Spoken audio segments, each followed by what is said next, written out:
What's up guys? Tuturuan ko kayo kung paano magsali ng itlog sa tray. Okay guys.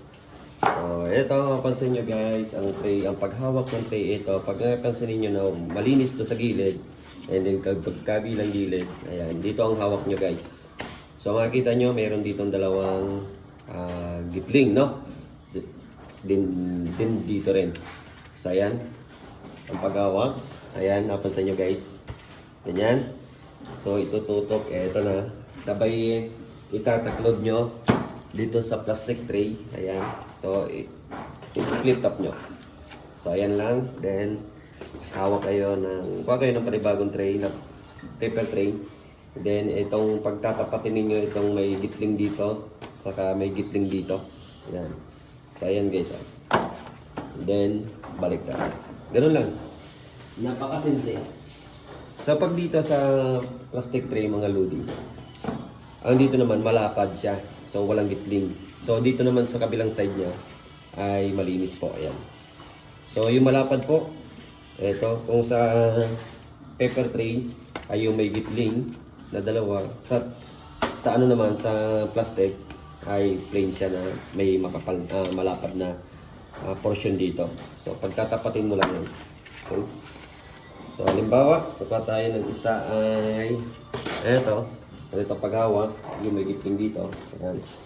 So, pansin natin. Eto. Ayan. So, ganito ang gagawin natin. Ayan, nag-isa. Paghawak nyo ng ganyan, eto, sabay flip nyo. Okay? Alis. Kuha ng panibagong tray na, na paper. Pagtatapatin yung dalawa, yan, then lutot natin. So walang basag. Ganun lang. Tapos dito titingnan natin, kaya nga natin ito sinasalin mga lodi, para ma-trace natin kung may basag ba or may mga crack yung mga egg na isasalin natin. Compare dito, diba, pagtingin natin dito, pag makikita natin na may basag agad yan, so alisin natin kagad yung mga lodi. So pagdating naman sa paglikod, ganoon din. So masusin natin titingnan yan bawat isa. Katulad nito, hindi natin mapapansin lodi. Merong crack. Ayan. Ayan may crack. So reject na po kagad yan. And then yung mga ganito.